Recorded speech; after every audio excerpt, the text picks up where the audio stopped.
So hello everyone, welcome back to Rankers class 9th and 10th। This is Kishan Jaiswal. तो fast track course में आपका बहुत बहुत स्वागत है। यहाँ से हम लोग स्टार्ट करेंगे अपना फास्ट ट्रैक कोर्स। एक एक चैप्टर पूरी वीडियो आएगी, लगातार हमारे साथ बने रहिएगा। तो अपने दोस्तों के साथ इस वीडियो को जरूर शेयर करिए ताकि सब लोग इससे पढ़ सकें। प्रॉपर वीडियो आएगी फुल डेडिकेशन के साथ। पूरी वीडियो इस तरह से बनाऊंगा कि ताकि आपको पूरा चैप्टर पढ़ा सकूं, ठीक है, और एकदम नए सिलेबस पर बेस्ड। तो बिना टाइम वेस्ट किए हम लोग शुरू करते हैं अपना पहला चैप्टर, रियल नंबर। चैप्टर शुरू होने से पहले मैं आपको बता देता हूं कि इस बार आपको पता ही है कि सिलेबस में काफी बदलाव हुआ है। तो हम लोग पहले देखेंगे कि सिलेबस हमारा क्या है। तो सिलेबस के बारे में अगर मैं आपको बता दूं तो हर साल क्या होता था, पहले आपको यूक्लिड्स डिवीजन लेमा पढ़ना होता था, फिर उसके बाद फंडामेंटल थ्योरम, उसके बाद स्टेटमेंट मतलब √2 या √3+5 इस तरह के जो भी नंबर्स होते थे उसका आपको इरेशनलिटी प्रूव करना होता था, और लास्ट होता था जहां पे आपको डेसिमल में रिप्रेजेंटेशन करना होता था। लेकिन आपको पता है सिलेबस रिड्यूस हुआ है, तो यूक्लिड्स डिवीजन लेमा पूरी तरह से हटा दिया गया है। मतलब आपको एक्सरसाइज 1.1 को नहीं छूना है, क्योंकि जब आप अपना सिलेबस उठाकर देखेंगे तो उसमें सिलेबस स्टार्ट है फंडामेंटल थ्योरम ऑफ अर्थमेटिक्स से, कि फंडामेंटल थ्योरम क्या है अर्थमेटिक का, वहां से आपको स्टार्ट है। तो हम लोग भी वही पढ़ेंगे। बिना टाइम वेस्ट किए अपने पहले चीज पर पहुंचते हैं। बेसिक चीज समझते हैं कि प्राइम नंबर और कंपोजिट नंबर क्या होता है। एकदम बेसिक से स्टार्ट करूंगा। अगर आप कुछ भी नहीं पढ़े हो तो मेरे साथ पढ़ना। अगले एक महीने में आप मैथ में देखेंगे, अगर आप 20 या 30 पर हैं तो आप 80 में से 60-70 पर पहुंच जाएंगे। इस बात की मैं गारंटी लेता हूं। बस मेरे साथ पढ़ना, जो जिस तरह से मैं कहूंगा उस तरह से करना, ठीक है। मेरे पे विश्वास रखो, मैं फुल गारंटी लेता हूं कि आपको आपका सिलेबस एक महीने में बहुत अच्छे तरीके से कंप्लीट कराऊंगा। वीडियो एकदम ध्यान से देखना, कॉपी पेन ले लेना, जो चीज मैं बताऊंगा उसको भी लिखते रहना, नोट्स हल्का हल्का बनाते रहना, और जो सवाल करवाऊंगा उसकी प्रैक्टिस तो करना ही करना है। उसके बाद अगले दिन का मैं जो टाइम दूंगा, एक दिन कल की जो मेरी छुट्टी होगी, परसों फिर से क्लास होगी, उसमें आपको उस चीज का एनसीईआरटी से पूरा सॉल्यूशन कर लेना है और आपका चैप्टर फिनिश, ठीक है। तो चलो यार, पहली बात समझ लेते हैं कि प्राइम नंबर क्या होता है। आप लोग बचपन से ये चीज पढ़ते आ रहे हैं कि प्राइम नंबर क्या होता है। एक ऐसा नंबर जिसके 1 और खुद वो नंबर, उसके अलावा कोई फैक्टर ना हो, वो कहलाता है प्राइम नंबर। और सबसे छोटी प्राइम नंबर होती है 2, ठीक है। 2, 3, 5, 7, 11, 23, 43, 71, 29, इस तरह के ये ऐसे नंबर हैं जिनका कोई फैक्टर 1 या उसके अलावा, मतलब अगर मैं 3 को देखूं तो 3 को कौन कौन काट सकता है, या तो 1 काट सकता है या तो 3 काट सकता है, तो और इसके अलावा कोई नंबर नहीं काट सकता है, तो ये है प्राइम नंबर, ठीक। तो सिंपल सी बात है।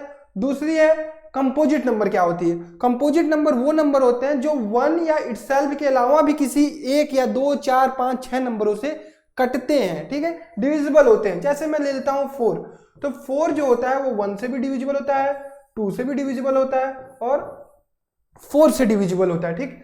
1 और इटसेल्फ के अलावा अगर किसी नंबर से कोई भी नंबर डिविजिबल होता है तो उसे कहते हैं कंपोजिट नंबर। अब कुछ बातें यहां पे लिखी हुई हैं, इंपॉर्टेंट पॉइंट्स, इसको समझ लेते हैं कि क्या है important points. It should be noted that 1 is neither prime और नॉर कंपोजिट। 1 को आपको याद रखना है, कहीं आपको कॉम्पिटिटिव एग्जाम में कहीं भी पूछता है, अगर आप किसी कॉम्पिटिटिव एग्जाम की प्रिपरेशन कर रहे हैं तो ध्यान रखेंगे कि 1 ना तो प्राइम नंबर है ना तो कंपोजिट नंबर है, ठीक। दूसरी बात, 2 is the smallest prime number. 2 सबसे छोटी प्राइम नंबर अगर आपसे कोई पूछे तो आप कहेंगे कि 2। और एक बात ध्यान रखिएगा, 2 ही एक ऐसा प्राइम नंबर है जो कि इवन नंबर है और स्मॉलेस्ट नंबर है। इसके अलावा कोई भी प्राइम नंबर आपको इवन नहीं मिलेगा, ठीक। The smallest composite even number is 4। सबसे छोटा अगर इवन, इस तरह का कोई चीजें बहुत ध्यान रखने की जरूरत नहीं है, चीजें आपको पता चल जाएंगी। सबसे छोटी ऑड कंपोजिट नंबर 9 है और सबसे छोटी odd even composite even number 4 है, ठीक। Prime numbers have only 2 factors, जैसा कि मैंने आपको बता दिया है, 1 and the number itself. As 1 is not a prime number, do not include it when expressing a number as a product of prime factors। Means इसका क्या कहने का मतलब है, अगर मैं 4 को दिखा रहा हूं कि इसका प्राइम फैक्टर, आपको प्राइम फैक्टर निकालना है तो इसको 2 × 2। चलो पहली बात, इसके बाद मैं आपको सिखा देता हूं कि प्राइम फैक्टर क्या होते हैं। जैसे आपके पास एक नंबर है 16, इसके प्राइम फैक्टर मतलब जो भी फैक्टर्स होंगे वो प्राइम नंबर होने चाहिए। ये नहीं कि भैया हम यहाँ पे 4 4 जा 16, 4 1 जा 4, आप इसको दिखा दिए 4 × 4, तो क्या 4 प्राइम नंबर है? तो कहोगे नहीं भैया 4 प्राइम नंबर नहीं है। तो इसलिए ध्यान रखेंगे, अगर मुझे 16 के प्राइम फैक्टर दिखाने हैं तो 2 × 2 × 2 × 2 2, सभी नंबर प्राइम नंबर होने चाहिए और इसमें हम 1 को इंक्लूड नहीं करेंगे क्योंकि 1 प्राइम नंबर नहीं है, जबकि उससे कोई इफेक्ट नहीं पड़ेगा। तो ठीक है, यहां तक प्राइम नंबर कंपोजिट नंबर का आई होप कॉन्सेप्ट क्लियर हो चुका होगा। इसके बाद मैं कुछ चीजें, एक और इंपॉर्टेंट चीज आपको बता देता हूं, को प्राइम नंबर क्या होते हैं। चलो अगर अभी इसको अभी नहीं बताता हूं कि एक जगह कॉन्सेप्ट इसका आएगा, वहां पे सीखेंगे, धीरे धीरे चीजों को सीखेंगे और ध्यान से रियल नंबर को खत्म कर देंगे और अपना 6 नंबर इस चैप्टर से फिक्स कर लेंगे। ठीक है बेटा, चलो नेक्स्ट पॉइंट पे आते हैं। यहां से अपना चीज स्टार्ट होता है, फंडामेंटल थ्योरम ऑफ अर्थमेटिक क्या होती है। According to the fundamental theorem of arithmetics every composite number can be written. जो आप लोग स्टेटमेंट देख के डर जाते हो ना, कुछ बड़ी बात नहीं होती है, उसको देखो, पढ़ो और समझो। According to the fundamental theorem of arithmetic every composite can be written as the product of primes and this factorization is expressed apart from the order in which the prime factors occur। ठीक है, तो जैसे कि मान लो ये है हमारे पास 80 number. ठीक है, 80 नंबर का मुझे अगर फैक्टराइजेशन निकालना तो कैसे करूंगा, 2 9 जा 18, ठीक है, 3 3 जा 9 एंड 3 3 जा 1। ठीक, इसको कैसे लिखेंगे हम, 18 इक्वल टू 2 इंटू 3 इंटू 3। ये हमेशा प्राइम फैक्टराइजेशन का प्राइम नंबर्स के फैक्टर में होंगे। आप इसका ऑर्डर चेंज कर सकते हैं, जैसे 3 इंटू 2 इंटू 3 भी लिख सकते हैं। ठीक है, या फिर आप 3 इंटू 3 इंटू 2 लिख सकते हैं, इससे कोई इफेक्ट नहीं पड़ेगा। तो कोई भी कंपोजिट नंबर है वो अगर उसका मैं फैक्टराइजेशन करता हूं तो जितने भी नंबर होंगे वो प्राइम नंबर होंगे। ठीक, और उनका ऑर्डर कोई मायने नहीं रखता है। Composite number equal to product of prime number, simple सी बात है। Any integer greater than 1 either be a prime number और can be a written product of prime factors. 1 से बड़ा कोई भी नंबर हो या तो वो प्राइम नंबर होगा या फिर प्राइम नंबर का प्रोडक्ट होगा। मीन्स मैं क्या कहना चाहता हूं, मीन्स ये कहना चाहता हूं कि अगर 2 है तो ये प्राइम नंबर है, 3 है तो ये प्राइम नंबर है, अगर 4 है तो इसको मैं प्रोडक्ट ऑफ प्राइम नंबर लिख सकता हूं 2 इंटू 2, अगर 5 है तो ये प्राइम नंबर है, 6 है तो इसको मैं प्रोडक्ट ऑफ प्राइम नंबर लिख सकता हूं। तो ये बड़ी बेसिक सी चीज है, फंडामेंटल थ्योरम आप लोगों को प्रॉपर समझ में आ गया होगा। चलो अब नेक्स्ट बढ़ते हैं आगे। एक वीडियो में पूरा चैप्टर आपको कंप्लीट और प्लस आपके अच्छे अच्छे सवाल भी कंप्लीट, पूरी फिनिश एनसीईआरटी खुद से सॉल्व करनी है, बाकी इंपॉर्टेंट क्वेश्चन मैं कराऊंगा। ठीक है, बहुत अच्छा क्वेश्चन है, इस क्वेश्चन को अच्छे से समझना, क्वेश्चन एग्जाम में आ सकता है। यहां से मैं आपको बता दे रहा हूं, इसके पहले जो मैंने बेसिक चीजें बताई उसके बाद अब पहला क्वेश्चन हम लोग करते हैं। चेक वेदर 4 की power n where n is a natural number can end with the digit 0 और एनी नेचुरल नंबर n। मतलब कहने का क्या है, क्या 4 के पावर n कभी भी 0 के, मतलब अगर मैं इसको जैसे 4 के पावर 2 रखूं, n की वैल्यू कुछ भी रखूं, तो क्या ऐसा नंबर आ सकता है कि लास्ट में 0 आए, जैसे 50 आ जाए या 600 आ जाए, इस तरह से, मतलब लास्ट नंबर इसका 0 हो। तो ऐसा कब पॉसिबल है, पहले तो इस क्वेश्चन को समझो कि ये क्या पूछना चाहता है। जैसे कि अगर मान लो ये 10 एक नंबर है, इसमें लास्ट में क्या है, डिजिट 0 है, तो इसके फैक्टर क्या होते हैं, 2 इंटू 5। ठीक है, अगर 60 में कहूं तो 60 के भी मैं फैक्टर देख लेता हूं, 2 30 2 15 3 5 5 1। एक चीज आप कॉमन देखोगे कि कोई भी नंबर उसके लास्ट में अगर 0 आता है तो उसमें 2 और 5 का मल्टीप्लीकेशन जरूर होता है। ठीक है, मतलब 2 इंटू 5 अगर होगा तभी कोई नंबर, इस नंबर को मैं खोलूंगा तो उसके लास्ट में 0 आएगा। ठीक, कॉन्सेप्ट ये है हमारा कॉन्सेप्ट कि हमें समझना क्या है। फिर आते हैं क्वेश्चन पे। तो क्वेश्चन कह रहा है कि यहाँ पे 4 की पावर n है। अब ये बताओ, जैसे अगर 4 का स्क्वायर होता तो उसका हम क्या लिखते हैं, 16 लिखते हैं। ठीक है, n की वैल्यू अगर हमने 2 ले ली तो हम इसको लिखते हैं 16, और अगर मैं 16 का फैक्टर लिखता तो ये लिखता 4 इंटू 4, और 4 की जगह मैं लिख सकता हूँ 2 इंटू 2 इंटू 2 इंटू 2। ठीक है, मतलब डिपेंड करता है कि 4 का फैक्टर जो भी होगा उसी तरह से चीजें आपको दिखाई देंगी। ठीक, अब जैसे अगर मैं 4 का फैक्टर आप कह रहे हो कि 2 इंटू 2 है, तो क्या ऐसा पॉसिबल है कि 4 का फैक्टर 2 इंटू 5 हो जाए, तो ऐसा पॉसिबल ही नहीं है। तो जब 4 का फैक्टर कभी 2 इंटू 5 होगा ही नहीं, तो यहाँ पे आपको 10 का मल्टीपल आपको दिखेगा ही नहीं, तो लास्ट में आपको 0 कभी भी नहीं दिखेगा। तो आई होप ये चीजें समझ में आ गई हूँ कि मैं क्या आपको समझाने की कोशिश कर रहा हूँ कि इट इज नॉट पॉसिबल कि आपको कभी भी यहाँ पे फैक्टर जो है वो 2 इंटू 5 के फॉर्म में, तो आप लिख दीजिए, ये एनसीईआरटी में एग्जाम्पल दिया गया है, तो देयर इज नॉट पॉसिबिलिटी कि ये 2 इंटू 5 के फॉर्म में आए, इसलिए ये पॉसिबल नहीं है कि इसके लास्ट में कभी भी 0 आए। ठीक है, आई होप ये चीजें क्लियर हो गई होंगी। आप सॉल्यूशन देख रहे होगे बट आपको चीजें समझ में हो सकता है ना आए, तो यही समझाने की कोशिश वो कर रहा है एग्जाम्पल में कि आपको हमेशा वहां 2 इंटू 2 आएगा और 2 इंटू 5 के फॉर्म में नहीं दिखाई देगा, इसलिए वो कभी नहीं होगा। तो चलो अब नेक्स्ट टॉपिक पे अपने आगे बढ़ते हैं बिना टाइम वेस्ट किए। HCF and LCM by prime factorisation. तो ये सब सारी चीजें लिखी हुई है, मैं आपको समझा देता हूं कि 2 नंबर का अगर HCF आपको निकालना है तो आप उसका पहले तो प्राइम फैक्टराइजेशन करेंगे दोनों नंबर का। जैसे मान लो ये है 16 और ये है मान लो 25, ठीक है, इसका आप प्राइम फैक्टर आप HCF निकालना चाहते हैं, तो आप क्या करेंगे, पहले 2 इंटू 2 इंटू 2 इंटू 2, ठीक है, और इसका कर देंगे 5 इंटू 5। तो यार सही एग्जाम्पल मैंने नहीं लिया, एक और एग्जाम्पल लेते हैं। जैसे मान लो ये है 16 और ये है आपका 24, ठीक है, ये थोड़ा सही आएगा। 2 इंटू 2 इंटू 2 इंटू 2, और इसका करेंगे तो 2 दूना 4 दूना 8 और 3 24, ठीक है। HCF क्या होता है, पढ़ते हैं हम इसको। Product of the smallest power of each common prime factor involve in the number. अब ये बताओ कि इसमें कॉमन, इन दोनों में प्राइम फैक्टर में कौन कौन से, तो कहोगे भैया 2 ही कॉमन दिख रहा है HCF निकालते समय, ठीक है। तो यहाँ पे 2 और इसमें है 2 के पावर 4 और इसमें है 2 के पावर 3, तो यहाँ पे हम कॉमन स्मॉलेस्ट पावर, तो इसका HCF कितना हो जाएगा, HCF ऑफ 16 और 24 का होगा 2 के पावर क्यूब, मतलब 2 टू द 4 टू द 8 इसका HCF आएगा। अब बात करें LCM की। LCM होता है लिस्ट कॉमन मल्टीपल ऑफ 2 और मोर number is the smallest number which is divisible by all given number.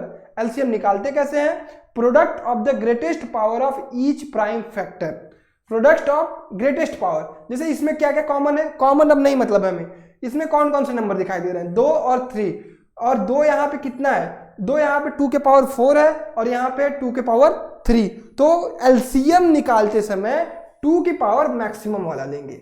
और एक नंबर और कौन सा है, 3, इसमें है ही नहीं, इसमें 1, इसमें कितना है मैक्सिमम 1, तो इसका क्या हो जाएगा 16 इंटू 3, ठीक है, 16 इंटू 3 इक्वल टू 48। तो LCM ऑफ 16 इंटू 24 क्या होगा, 48। आई होप आपको समझ में आएगा कि HCF और LCM निकालते समय ध्यान क्या देना है, पहले आपको फैक्टर निकालने हैं। HCF निकालते समय ये करना है, आपको कॉमन देखना है कि पहले नंबर कौन से कॉमन है। तो यहाँ पे इन दोनों में बस 2 ही कॉमन मिल रहा है, क्या है, 2 नंबर, 2 नंबर नहीं, नंबर जिसका नाम नंबर जो है वो कौन सा है, 2 कॉमन दिख रहा है। तो 2 की स्मॉलेस्ट पावर, ऊपर वाले में 2 के पावर 4 है, नीचे वाले में 2 के पावर 3 है, तो मैं स्मॉलेस्ट नंबर लूंगा और वो 8। अगर मुझे इसमें भी 3 दिखता और यहाँ पे होता 3 का स्क्वायर और इसमें होता 3, तो मैं 3 भी ले लेता, बट यहाँ पे 3 ऊपर वाले में नहीं है, तो HCF लेते समय नहीं लेंगे। बात करें LCM की, तो LCM में सारे नंबर हमें लेने होते हैं। देखिए यहाँ लिखा है product of the greatest power of the each prime factor, तो यहाँ पे 2 भी है और 3 भी है। 2 की पावर सबसे ज्यादा किसमें है, 2 के पावर 4, 3 की पावर सबसे ज्यादा कहाँ है, यहाँ है, तो 3 के पावर 1, बस उसके बाद मल्टीप्लाई कर दीजिए, आंसर आ जाएगा, ठीक है। तो LCM और HCF निकालने में कोई गलती नहीं होगी। और एक क्वेश्चन LCM और HCF सॉरी LCM और HCF पे बेस्ड आएगा, ठीक है। तो यहाँ पे क्वेश्चन है हमारे पास, छोटा सा एग्जांपल देख के समझ लेते हैं। Find the LCM and HCF of 120 and 144 by the fundamental theorem of arithmetic. अभी हमने फंडामेंटल थ्योरम पढ़ लिया है, अब निकालेंगे हम इसका LCM और HCF, ठीक है। तो 120 और 144 साइड में आएंगे, फटाक से बिना गलती किए LCM इस तरह से हम लोग जैसे सीखे हैं, 260, 230, 215, 3 5 जा 15, 5 1 जा 5। गलती मत ये किया करो, बढ़ा मत करो, हमेशा प्राइम नंबर होना चाहिए, ये सब चीज का ध्यान रखा करो। जो बच्चे अभी 4 से मल्टीप्लाई कर देंगे वो कंफ्यूज हो जाएंगे, ठीक है। अब बात करते हैं, एक और नंबर है हमारे पास 144, तो ये होगा 2 7 जा 14, 2 2 जा 4, 2 36, 2 18, ठीक है, 2 9 जा 3 3 जा एंड 3 1 जा 1, ठीक है। अब इसका फैक्टर हम लोग लिख लेते हैं यहाँ पे 2 इंटू 2 इंटू 2 इंटू 3 इंटू 5, ठीक है। यहाँ पे क्या आएगा 2 into 2 into 2 into 2 into 3 into 3, ठीक है। ओके, हमने प्राइम फैक्टर निकाल लिए। अब प्राइम फैक्टर निकालने के बाद हमें क्या करना होता है, प्राइम फैक्टर निकालने के बाद हमें पहला क्या निकालना है, एलसीएम। एलसीएम के लिए मैंने क्या बताया कि आपको कितने कितने फैक्टर प्राइम नंबर यहाँ पे दिखाई दे रहे हैं, तो कहोगे भैया 2 दिख रहा है, 3 दिख रहा है और 5 दिख रहा है, ठीक है। अब 2 की सबसे हाईएस्ट पावर कहाँ है, यहाँ 2 के पावर 4 है, यहाँ 2 के पावर 3 है, तो हाईएस्ट वाला लेंगे 2 के पावर 4। 3 की हाईएस्ट पावर कहाँ है, यहाँ 3 के पावर 2 है और यहाँ 3 के पावर 1 है, तो 3 के पावर 2 ले लेंगे। 5 की हाईएस्ट पावर कहाँ है, यहाँ 5 के पावर 1 है, यहाँ है ही नहीं, मतलब 5 के पावर 0 है, तो ये हो जाएगा, तो ये हो जाएगा 16, ये हो जाएगा 9 और ये हो जाएगा 5। इसको मल्टीप्लाई कर देंगे, ये आ जाएगा आपका 720। तो एलसीएम कितना आया, 720। अब एचसीएफ निकालते समय क्या ध्यान रखना होता है, कॉमन फैक्टर कौन से हैं, तो कॉमन फैक्टर कहोगे 2 है और 3 है, और 2 की लोएस्ट पावर, ठीक है, पावर जहां कम हो, तो 2 के पावर 3 और 3 की भी लोएस्ट पावर 3 के पावर 1, दैट इज 2 2 जा 4 2 जा 8 8 3 जा 24। तो एचसीएफ भी पता चल गया। तो इस तरीके से हमें एलसीएम और एचसीएफ का क्वेश्चन जो भी आएगा ये करना है, ठीक है। आपको चीजें अच्छे से समझ में आ रही होंगी। Example number 8, 2 positive integers a and b can be written as the a equal to क्या दिया हुआ है, x cube into y square, and b को किस तरह से लिख सकते हैं, x into y cube. x and y are the prime numbers, find the LCM of ab। ध्यान रखो ये सीबीएसई 2019 का क्वेश्चन है।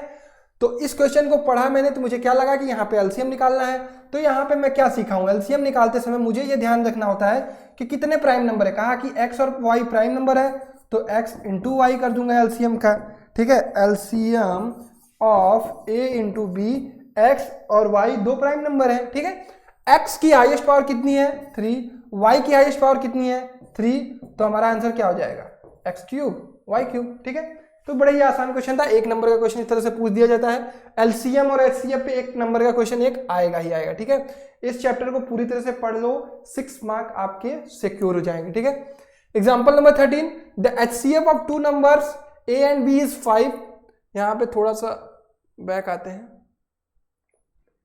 अच्छा, एक चीजें मैंने इसमें शायद नहीं डाली है जो कि आपको बतानी जरूरी है कि the product of LCM and HCF of 2 number equal to product of number, ठीक है, ठीक है। ये चीज याद रखनी है आपको, 2 नंबर का जो भी एलसीएम और HCF का प्रोडक्ट होता है वो उन्हीं 2 नंबर के प्रोडक्ट के बराबर होता है। अगर जैसे मान लो A और B 2 नंबर हैं आपके, तो LCM of A and B into HCF of A and B equal to product of both number a into b. इसको याद रखना है, इंपॉर्टेंट चीज है, 1 नंबर का क्वेश्चन इस पे आएगा सीधा direct. The HCF of 2 number a and b is 5 and their LCM is 200, find the product of a into b। तो क्या कह रहा है, एचसीएफ कह रहा है 5, एलसीएम कह रहा है 200, तो कह रहा है a इंटू बी बताओ कितना होगा, तो बस मल्टीप्लाई कर दो, that is a into b equal to 1000। अभी हमने सीखा तो इस चीज को याद रखेंगे, LCM into HCF equal to a into b. चलिए नेक्स्ट पे आते हैं। यहां तक अगर आपने अच्छे से समझ लिया तो आपको 1 नंबर या 2 नंबर का यहां तक एक क्वेश्चन आएगा, उसको आप लोग बड़े आसानी से कर लेंगे। चलो अब आते हैं रियल नंबर्स पे। रियल नंबर क्या होते हैं, a number which is either rational or irrational is called a real number. जो नंबर जो रियली एग्जिस्ट करते हैं, जिनका कुछ अस्तित्व होता है, वो कहलाते हैं रियल नंबर। आपने बचपन से पढ़ा होगा, क्लास 9 में भी पढ़ा होगा कि रियल नंबर 2 टाइप के होते हैं, रेशनल और इरेशनल, ठीक है। रेशनल इस तरह से होते हैं, जो p बाई क्यू के फॉर्म में होते हैं वो रेशनल कहलाते हैं, और जो p बाई क्यू के फॉर्म में रिप्रेजेंट नहीं किए जा सकते वो इरेशनल कहलाते हैं। रेशनल आपको 2 तरह से दिखाई देते होंगे, इंटीजर या फिर फ्रैक्शन के फॉर्म में। इंटीजर आपको पता है नेगेटिव पॉजिटिव 0 होते हैं, और फ्रैक्शन के फॉर्म में कुछ इस तरह से दिखाई देते हैं p बाई क्यू के फॉर्म में, जहाँ q 0 नहीं होता है, ठीक है। नेगेटिव इंटीजर आपको पता है, नेगेटिव नंबर्स और 0 के साथ जब नेचुरल नंबर को काउंट करते हैं तो वो होल नंबर कहलाता है, ठीक है। बेसिक चीजें हैं, आगे बढ़ते हैं। रेशनल नंबर क्या होता है यहाँ पे, a number that can be expressed in the form of p by q where q is not equal to 0 is known as rational number. Integers are also rational number because 6 के बाद बटे में हमेशा 1 होता है, ठीक है। तो ये हो गया rational number. Irrational number, a number that can not be expressed in the form of p by q where p and q are integers. p और q हमेशा इंटीजर होने चाहिए। Q0 नहीं होना चाहिए, इज कॉल्ड इरेशनल नंबर। जैसे √2 हो गया, √3 हो गया, √15 हो गया। पाई याद रखेंगे, पाई एक इरेशनल नंबर है, -√2/√3, 0.10 यहाँ पे कुछ भी कोई भी सिमिलरिटी नहीं दिख रही है, तो यहाँ पे हम लोग कह देंगे इसको कि ये इरेशनल नंबर है। ठीक है, एक अच्छी चीज आती है को प्राइम क्या नंबर होते हैं। Co prime integer, a pair of integer having no common factors. ठीक है, जैसे 16 हो गया और 35 हो गया, ये को प्राइम इंटीजर्स हैं। को प्राइम मतलब जैसे इसका फैक्टर क्या होगा, 2 × 2 × 2 × 2। 35 का फैक्टर क्या होगा, 5 × 7। क्या इन दोनों में कोई भी कॉमन फैक्टर्स मिल रहे हैं, तो कहोगे नहीं।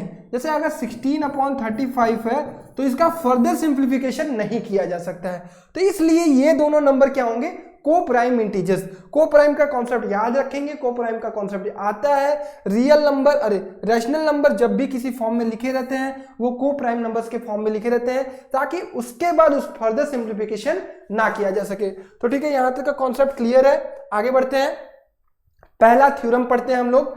इंपॉर्टेंट थ्योरम है, late P be a prime number and A be a positive integers if P divides A square then P divides A। याद रखेंगे, इसको समझा देता हूं मैं, आपके NCERT बुक में काफी अच्छे से स्टेटमेंट दिया गया है, लेकिन वो क्या समझाने की कोशिश कर रहा है उस चीज को हम लोग समझेंगे। कह रहा है कि अगर P जो है वो A स्क्वायर को डिवाइड करता है तो ये कंफर्म है कि P A को भी डिवाइड करेगा।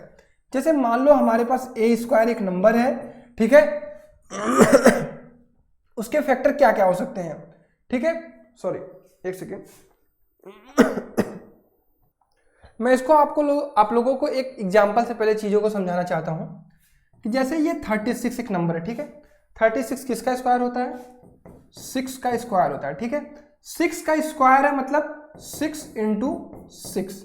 6 के फैक्टर क्या होंगे, 2 × 3, और इसके भी फैक्टर क्या होंगे, 2 × 3। ठीक, मतलब अगर मैं एक के फैक्टर्स जो हैं वो P1, P2, P3, P4, Pn तक है। ठीक है, तो A स्क्वायर के फैक्टर क्या होंगे, A स्क्वायर के फैक्टर कैसे होंगे, P1, P2, P3, Pn, एक ब्रैकेट में सेम वही चीज यहां पे रिपीट हो जाएगा।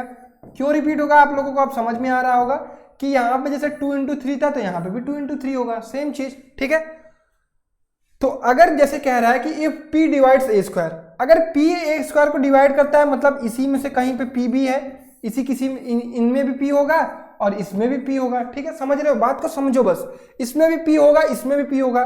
तो अगर P जो है वो A स्क्वायर को डिवाइड कर रहा है तो इसका मतलब P जो है वो A को भी डिवाइड करेगा। क्यों, क्योंकि अगर A के फैक्टर में P नहीं होगा तो इसमें P कैसे आएगा, समझ रहे हो मेरी बात। तो इसलिए P इसमें भी है, इसमें भी है, तो यहां पे हम कहेंगे कि P जो है वो A को भी डिवाइड करेगा। बेसिकली हमारा मतलब यही था कि आपको समझना यहां से था। अगर जैसे 3 इसके फैक्टर में है तो 36 के भी फैक्टर में 3 होगा और 6 के भी फैक्टर में भी 3 होगा। आई होप आपको क्लियर होगा। जो स्टेटमेंट है आप NCERT की बुक से उठा के लिख लीजिए, बाकी कॉन्सेप्ट यही था। ठीक है, नेक्स्ट देखते हैं थ्योरम नंबर 2, जो कि आप लोगों के लिए बहुत इंपॉर्टेंट है। √2 इज एन इरेशनल नंबर, और या तो फिर इसके जगह पूछ सकते हैं √3 is irrational number, √5 irrational number. इस तरह की चीजें आप लोग से एग्जाम में कंफर्म पूछी जाने वाली हैं, जैसा कि ये CBSE 2019, 2010, 2009, 2008 में पूछा जा चुका है। तो आपको इस क्वेश्चन को समझना है, अच्छे से याद कर लेना है, याद नहीं करना है, समझ लेना है और लिख के प्रैक्टिस कर लेना है कि आपको किस तरह से ये करना है। तो यार देखो, इस क्वेश्चन को करते कैसे हैं, बड़ा ही पेचीदा आप लोगों को लगता होगा, इतना पेचीदा है नहीं। जैसे कह रहा है कि √2 इज एन इरेशनल नंबर, तो पहले इसके प्रूफ करते समय आप कर लेंगे कि √2 मान लेते हैं, हम एज्यूम कर लेते हैं कि √2 एक रेशनल नंबर। मैं हमेशा कोशिश करता हूं कि आपको चीजें समझ में आ जाए, स्टेटमेंट आप NCERT बुक से उठा के लिख सकते हो, तो इसलिए यहां पे ध्यान रखो कि आपको समझना है। √2 इज रेशनल नंबर अगर हम मान लेते हैं, चलो भैया हमने मान लिया कि √2 एक रेशनल नंबर है। अगर कोई भी √2 अगर रेशनल नंबर है तो वो A/B के फॉर्म में होगा। और एक चीज जो अभी मैंने बताया कि A और B को प्राइम इंटीजर होने चाहिए, ठीक है, कि फर्दर इसका सिंप्लीफिकेशन ना किया जा सके, मतलब A/B को और काटा ना जा सके। ठीक, इस चीज का ध्यान रखेंगे, यही चीज मैं को प्राइम आपको समझाने की कोशिश कर रहा था। ठीक है, तो रेशनल नंबर जो होते हैं वो हमेशा इंटीजर्स जो होते हैं वो को प्राइम इंटीजर्स होते हैं। ठीक, तो मैंने कह दिया कि √2 एक रेशनल नंबर है भाई, और √2 a/b के फॉर्म में है, b 0 नहीं हो सकता है जैसा कि आपको पता है, तो मैं इसको लिख सकता हूं √2b = a। ठीक है, स्क्वायरिंग बोथ साइड कर देते हैं। अब कहोगे भैया ये सब करते कैसे हैं और आपको पता कैसे चलता है, तो जब आप आगे प्रोसीड करोगे तभी आपको पता चलेगा। तो 2b² = a² हो जाएगा। ठीक है, या फिर हम यहां लिख सकते हैं b² = a²/2। मतलब अगर मैं a² को 2 से डिवाइड करूं तो हमें कोई नंबर मिल रहा है, मतलब इसका ये है कि 2 डिवाइड्स a²। ठीक है, 2a² को डिवाइड कर रहा है, और जब 2a² को डिवाइड करता है तो आपको अभी थ्योरम 1 से पता चला है कि अगर if a divides p² then if p divides a² then p divides a also। ठीक है, थोड़ा कॉन्सेप्ट मतलब स्टेटमेंट में कंफ्यूजन हो गया, तो 2 divides a also। ठीक है, ये क्लियर, यहां तक ये चीजें क्लियर हो गई। इसके बाद हमें क्या करना है, इसको मैं कह दूंगा कि अगर 2a को डिवाइड कर रहा है मतलब a/2 की वैल्यू समथिंग c होगी। अगर जैसे a² को 2 डिवाइड कर रहा था तो b² आ रहा था, तो इसी तरह a को अगर 2 से डिवाइड करूंगा तो समथिंग c वैल्यू आएगी। ठीक, चलो ठीक है, मतलब a² = 4c²। ठीक है, ये चीज क्लियर। अच्छा एक सेकेंड, और आपको ये पता है कि a² की वैल्यू जो है वो 2b² के बराबर है, तो यहां पे लिख लो 2b² = 4c²। ठीक, तो यहां से क्या आया, b² = 2c²। ठीक है, मतलब अगर मैं b² को डिवाइड करूं 2 से तो ये आ जाएगा c²।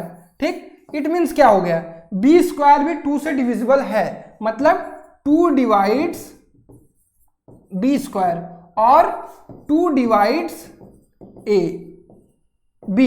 ठीक है, मतलब 2 जो है वो b को भी डिवाइड कर रहा है, 2 जो है a को भी डिवाइड कर रहा है, मतलब a और b का एक कॉमन फैक्टर क्या हो गया, 2। लेकिन हम लोगों ने क्या माना है, a और b को प्राइम इंटीजर है तभी वो रेशनल नंबर है। तो अगर a और b का कोई फैक्टर आ गया, कॉमन फैक्टर आ गया, तो वो एक ये इस चीज को हमारा कॉन्ट्राडिक्ट हो गया।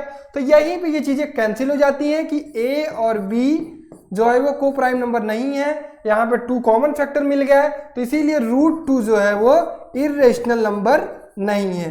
ठीक है, समझने की क्या बात थी यहाँ पर कि √2 जो कि हमने रेशनल नंबर माना था a और b, a और b शुरुआत में हमने मान लिया था कि ये को प्राइम इंटीजर है। ठीक, और को प्राइम इंटीजर ऐसे होते हैं जिनमें कोई कॉमन फैक्टर नहीं होता है। तो जब कॉमन फैक्टर नहीं है तो a को यहाँ पे 2 भी डिवाइड कर रहा है और b को भी 2 डिवाइड कर रहा है, तो इसलिए यहाँ पे ये चीजें कैंसिल आउट हो जाती हैं कि आपको किस तरह से चीजें करनी है।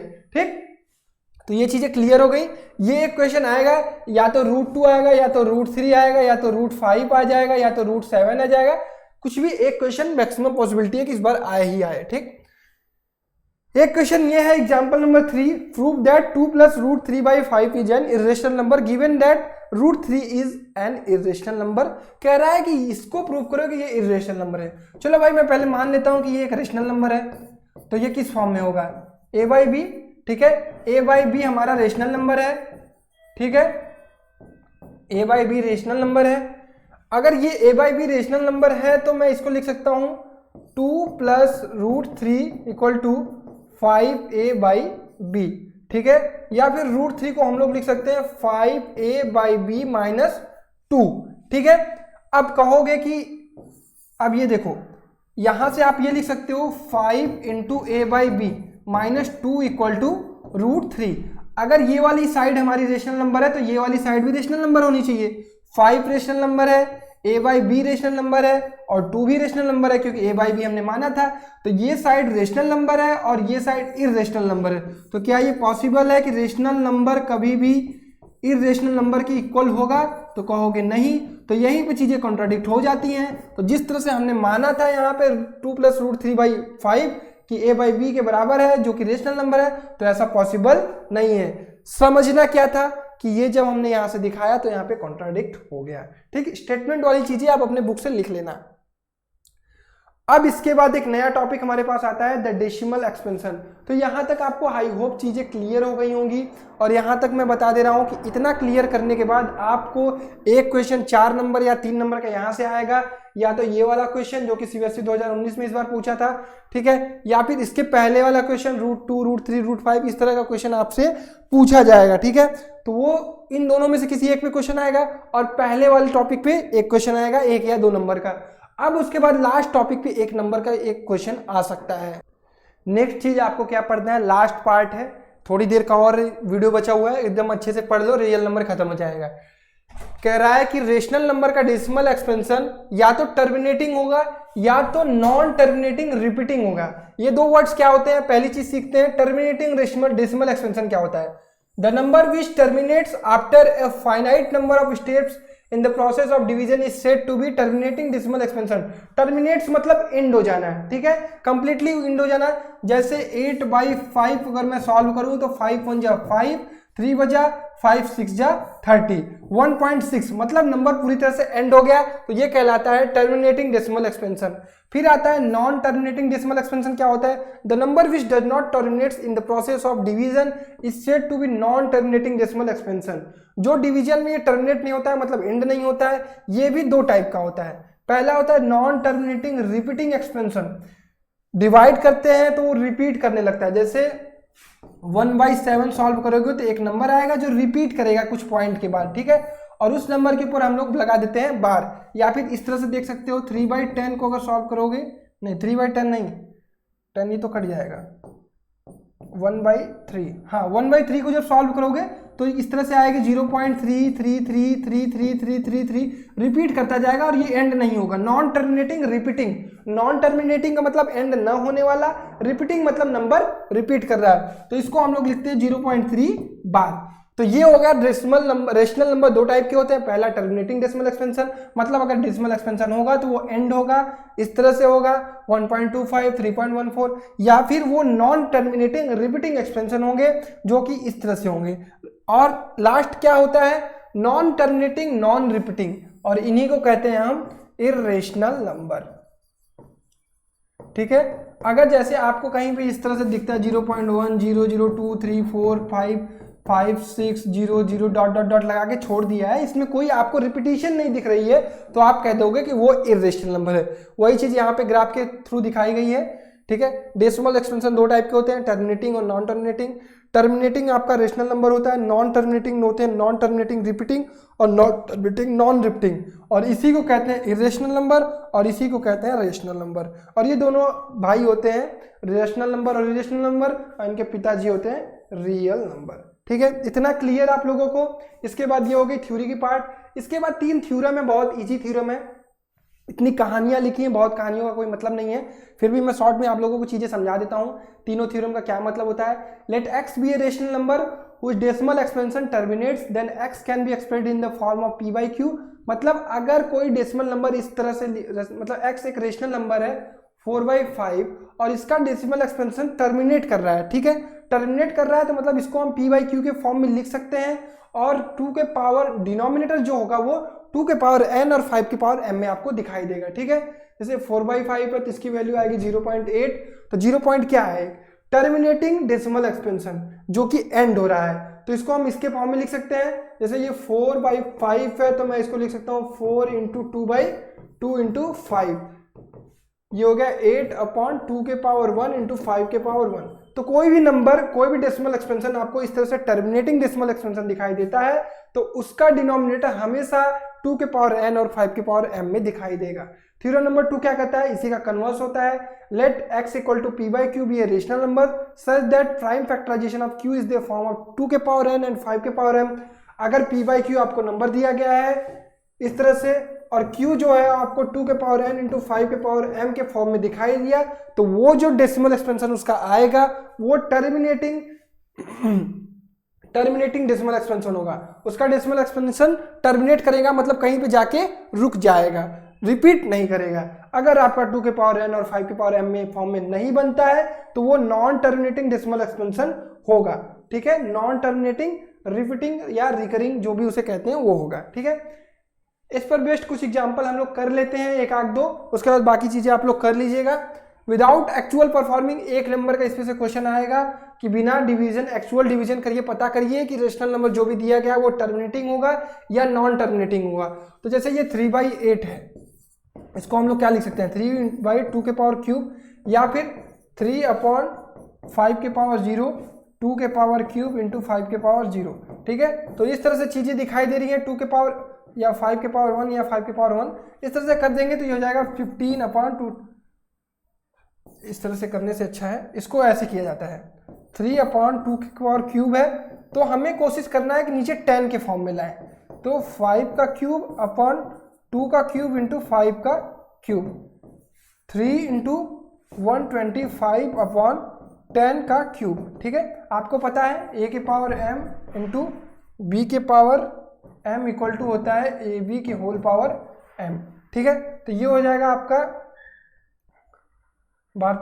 3 5 15 5 7 1 36 375 upon 1 2 3, that will be 0.375 without actual division, बिना भाग किए हमने, बिना डिवीजन किए इस तरह से करना है। तो आपको कोशिश करना है कि ये बाई में 2 इंटू 5 के फॉर्म में आ जाए, 2 into m into 5 into m, इस तरह से लाएंगे तो इसको आप लिख सकते हैं 10 के पावर m, तो आपको डिवीजन करने में आसानी होगी, क्योंकि आपको पता है अगर नीचे 1 1 0 0 रहता है तो आप इसको पॉइंट के फॉर्म में लिख लेते हैं। तो बस इतना ही था आपका इंपॉर्टेंट चीज, यहीं पे आपका इसको आप लोग कंप्लीट कर लीजिएगा। ठीक है, ये आपका रिवीजन वाली चीजें हैं, समरी है पूरे चैप्टर का, हम लोगों ने क्या पढ़ा, पहले हम लोगों ने पढ़ा प्राइम नंबर क्या होता है, फिर कंपोजिट नंबर क्या होता है, को प्राइम नंबर क्या होता है, उसके बाद हम लोगों ने विदाउट एक्चुअल डिवीजन, इस बार आपको यूक्लिड्स डिवीजन लेवल नहीं पढ़ना है, उसके बाद एलसीएम और एचसीएफ कैसे निकालते हैं ये हमने सीखा, LCM into HCF equal to a into b, मतलब नंबर्स का जो मल्टीप्लीकेशन होता है उनके एलसीएम और एचसीएफ का मल्टीप्लीकेशन होता है, रेशनल नंबर क्या होता है, इरेशनल नंबर क्या होता है, उसके बाद अगर p किसी भी एक प्राइम नंबर a स्क्वायर को डिवाइड करता है तो p a को भी डिवाइड करेगा, थ्योरम नंबर 1 हम लोगों ने पढ़ा, √3 √2 √5, इन सब नंबर का आप कैसे इरेशनल प्रूव करते हैं इसको पढ़ा।